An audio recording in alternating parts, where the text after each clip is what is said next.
All right, today we are reviewing The Art of Attack by Vukovic, a classic from 1965, and this is part of my bigger project to review all of the books in the ChessDojo training program.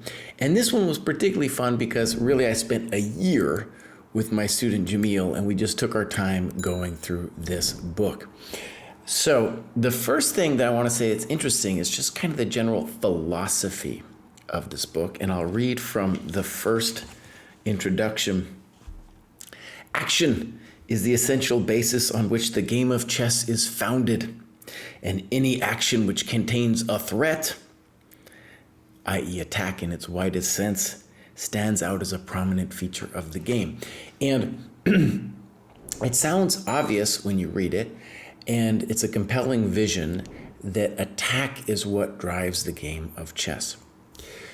Really, though, there's an entirely different way of looking at the game, and that would be, let's call it the Nimzovich view, which is the goal of chess is to prevent your opponent from doing what they want to do, and that action is, in fact, an aggressive thing in itself. And I'm going to talk a little bit more about why the idea of attack is so compelling for a certain range of player. Okay, now one of the things that I like about the book is on a deeper level, not only putting out this philosophy, but it's really trying to understand what did Alekhine do? And I know I'm saying Alekhine wrong, it's Alyoshin or something like that, but we're just going to say Alekhine. How did Alekhine revolutionize the game, and how can we kind of systematize what Alekhine did? And so we have all kinds of acts of attack, what are mating patterns, what are focal points, attack against the castle king, uncastle king, the classic bishop sacrifice. We go through all of this with pretty good examples. And really it's like although it's 1965, it's like a process of trying to understand what Alekhine did. So it's a beautiful retrospective in a lot of ways, trying to systematize it. And I think also in the program we have New York 1924, and I reviewed that book on this channel as well. And I think that's a good introduction if you're interested in just how does Alekhine think about the game of chess. Okay, now I think this philosophy of the attack is especially compelling to beginners of a certain range. Not beginners, I mean, let's say club players. You're already around 1200 and then maybe you're going up to around 1800. And I'm just actually reading Reassess Your Chess by Silman, a book that's also in the program. And a hilarious thing he recounts is that with many students, he says, he's trying to point out some strategical thing, and the student's like, what? The king is over there. What are you talking about? The king is over there. And I've heard that from students and friends as well. So it's a very compelling way of thinking about the game that can be dogmatic and one-sided. So ultimately, I think this book, we have it positioned perfectly in the program, is you need to go through that attacking phase. You need to learn how to attack. But it's really important to understand, I think if you're going to go beyond that, to get a wider view. Someone who I think didn't really get a wider view and got kind of far, it's an interesting example, is Emory Tate, who had this, braggadocio, machismo about him being the attacking fiend, and played some scintillating games. But ultimately, I think the guy was hamstrung by kind of an incomplete sense of what the game was about. And then just as a curious side note, that braggadocio and machismo is like in a carbon copy in his son now, and it's just like out there in this really interesting way. And in a lot of ways, it's about this book. Andrew Tate, Emory Tate, it's about this book. Because that was Emory Tate's only book. That was the only thing I think the guy read. At least that was what also he claimed. And he would go around the tournaments, with this book. Okay. So, Emory got up to he got up to IM eventually. Right? But I think, as I said, I think he could have gone much further. Now, something I want to say about this book, I didn't really have access to it as a kid. I don't remember seeing it, I just got books out of the public library way back in the day. I didn't remember seeing it around. And it was this book that I have, this edition, is from 1998. And I like the edition a lot in terms of, this was edited by John Nunn, GM John Nunn. And there's a lot more diagrams than in the original edition. And I like where the diagrams are placed, because then when, like, I was doing my lessons, I discovered, oh, I can just think for myself on any given diagram and imagine what to do. It's not always a puzzle, but it's just an interesting thing to think about. So the diagrams are really well placed. And so if you're reading the book, I think that's a great way of approaching it, is really thinking about each diagram as a kind of puzzle. Okay, now I do have some misgivings about this book. And to get into that, I want to just introduce a debate. It's like a huge Twitter storm debate. There's some people who are generally pretty new to the game who actually have a sincere belief that older books are not as good as the new books, that classics like this are in fact inferior. And one of the things that they really point to is that these older books are not computer checked. And I try to say, listen, if you want to check something with the computer, you don't need to have a book. A book is for human insight. It's very easy you can turn on the computer in any position you like, very simple to do, and it will tell you a variety of crazy, beautiful things. But like I said, you don't need a book to do that. You can take any position and it'll show you something amazing. So I still think the classics are definitely worth it. And what I actually like about a lot of classics is that you can kind of have a discussion with the book. Like, you can argue with the book. It's not like you're arguing with the latest edition of Stockfish or something like that, which you are with the newer books. And the newer books, you don't often get a human sense, because I know, as someone who's done this myself as an author, right, once you check the computer evaluation, it's going to change completely how you thought of the position as a human. And you will end up writing kind of this a paraphrase of what you think the computer's saying instead of your human insight, right? That's why I really value these old books. Now, however, it can, of course, be that a book like this has so many errors that even to my chump GM mind, I'm like, oh, that doesn't look right. And it's okay sometimes, but if it's too much, it can become distracting. And I did really feel that became the case here. I know that with this edition, Nunn really sparingly, says, oh, this is wrong.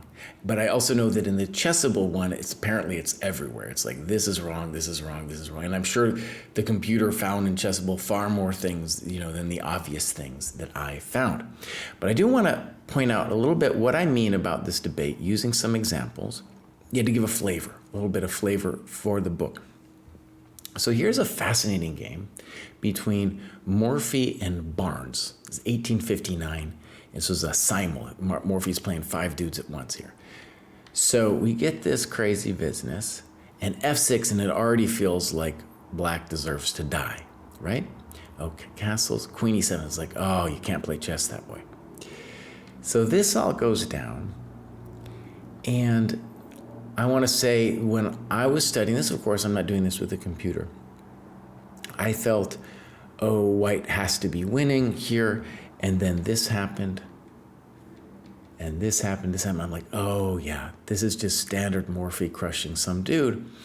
But then as it went on, this really interesting thing happened, where from here, me and Jamil spent a long time looking at this position. We were like, wait a second, how do we do it? How does white win?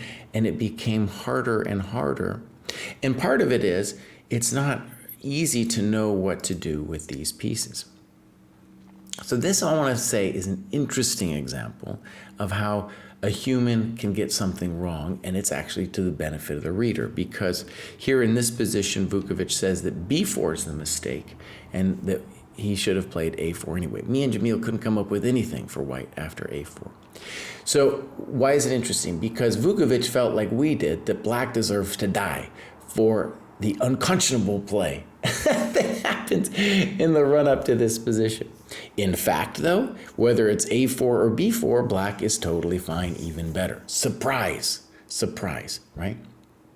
Okay. And I think, that's the way a computer should be used. For the classics, you have some position, maybe you have an argument with it. And, it wasn't obvious to me that black was better in this position. Certainly it just felt like, in terms of chess justice, black deserved to die. But then, you look at it and you're like, I can't find anything, boss. What am I supposed to do? So that is an example for me of like, okay, that's interesting. Great. And there's a lot of classics where I disagree with the book, and then we have a little debate, and it's very instructive. And also, Vukovic's mistake of believing that white was better was also instructive, right? And then, of course, later we turn the machine on, and yeah, my intuition was right, but black is fine. All right, let me show another example. This one I thought was very interesting, where Vukovic criticizes knight f7 and says this is a faulty attack. And then in this position, king g8 happens, which allows this, and then white's going to win this position kind of easily. But Vukovic says king f8, and then white's attack stops. And I was like, really, boss? I'm looking at this thing, especially the light squares, and bishop h7, and I was like, there's no way, I said to myself, that black isn't going to survive that. And then, of course, I can check it with the computer, but this one seemed obvious to me. It's like, nah, boss, this is done. You can't play chess like this. The light squares, the pawns, every one of the white pieces are active. So that was like one of these, there was a lot of positions like that where I was like, yeah, you should have seen that, buddy. You should have had somebody check it. And even in this position, I was like, if it's complicated, it's like maybe on knight f7, if I was white, I'd be a little concerned with b4. Where does my knight go? I don't really want to go to a4, for example. That's an example of, and b4 isn't mentioned. So that's just an example of where I feel like a lot of times the analysis isn't deep enough, or, he's missing some stuff. And then finally, in this position, well, not finally, this is just another example. This one's just weird, honestly, right? Because to my mind, knight d5 and we're winning. We're just winning. And then instead, without comment, we're really talking about this. It seems totally random. Black could play knight c6, rook f8. I don't know. It seems like now black is fine. Bishop b7's weird. And then here, queen h4, which is going to encourage knight f3, gaining time.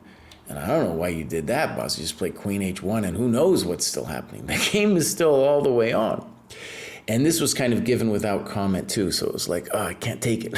Maybe, it's kind of like this interesting thing where you need to have a little bit of trust in the author. It doesn't mean the author has to be right all the time. You have to have a little trust. And then one more here. Now, this is a different topic for me. This is just in terms of instructive value. This is Pillsbury Maratse, 1900. And white goes for this position here where we would nowadays talk about the better minor piece, the better knight versus the bad bishop. And there's a million examples that you can give of this kind of position. But white here plays the weird knight f3, and tries to go for some attack, and then it becomes very complicated to my mind. Whereas if you just wanted to talk about a knight versus bishop typical position, and you want to, which he's trying to do, then play rook g5. We're going to play on the dark squares. We're going to give the whole massage. White's doing much better. So there's sometimes, especially when he veers out of, towards the end of the book, veers out of, let's say, classical attacking structure. And this theme was like how sometimes an attack goes to an end game, for example. When you get out of the vein of the attacking chess, it often kind of steers wrong. And maybe it even speaks to Vukovic's imagination, because he's attracted to this game because knight f3 and like white's going for some crazy business on the attack when, it's not really there. This is not in a position to go crazy yet with the attack. You build with rook g5 and then you're just happy as can be. Okay, so there it is. Art of attack. Lots of interesting things going on. I don't know really of a more modern book where we would really be talking about the attack in a systematic way. And I do think that this book goes nicely with New York 1924 in the program, where that book really, Alekhine's showing in so many variations how he is approaching the game of chess. So many variations where a laymo like me would take a positional approach. Alekhine's consistently looking for the dynamic, the juice, right? So there it is, Art of Attack, part of the ChessDojo training program.